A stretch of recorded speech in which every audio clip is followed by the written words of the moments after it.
उजनी धरणात काल भीमा नदी पात्रात 1,25,000 क्युसेकचा विसर्ग सोडण्यात आला होता। त्यामुळे चंद्रभागा आता पूर्णपणे दुथडी होऊन वाहत आहे आणि पुन्हा एकदा पूरसदृश्य परिस्थिती निर्माण झालेली आहे।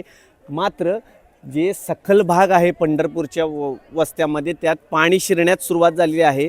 पण आत्ताची सध्याची अपडेट आहे की जो विसर्ग आहे तो कमी करण्यात आलेला होता, तो 50,000 करण्यात आला होता आणि आत्ता सध्या 20,000 क्युसेकचा विसर्ग म्हणजे 20,000 क्युसेकपर्यंत विसर्ग करण्यात आलेला आहे।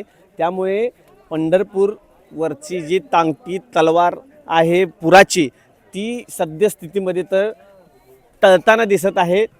मात्र जो 1,25,000चा विसर्ग आहे, जो पाण्याचा लोंढा आहे, तो इथून चंद्रभागेच्या नदीपात्रातून पुढे जापर्यंत ही सद्यस्थिती अशीच राहणार आहे। पूर्णपणे नदी दुथडीहून वाहत आहे आणि जे घाट आहेत त्या घाटाला पाणी लागलेलं आहे।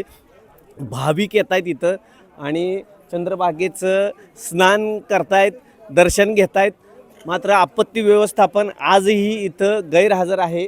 त्यामुळे कुठल्याही प्रकारची दुर्घटना होऊ शकते आणि सरकारचं किंवा प्रशासनाचं इथं लक्ष नाही आहे। साधे पोलीस कर्मचारीही नाही आहेत सांगण्यासाठी की नदीपात्रात खोल जाऊ नका। मात्र सद्यस्थितीमध्ये आता अशी परिस्थिती आहे की पूर पूर ओसरू शकतो, कारण जो विसर्ग आहे तो कमी करण्यात आलेला आहे। मात्र पाणलोट क्षेत्रामध्ये इथून पुढे काय पाऊस होतोय त्याच्यावर पुढची परिस्थिती निर्माण होऊ शकते। मात्र सद्यस्थितीमध्ये आत्ता नदी पूर्णपणे दुथडीहून वाहत आहे आणि वरील जो उजनीतून सोडणारा विसर्ग आहे तो कमी करण्यात आलेला आहे। व्हिडिओ जर्नलिस्ट अजित देशपांडे सोबत वीरेंद्र सिंह, उत्पात न्यूज 18 लोकमत, पंढरपूर।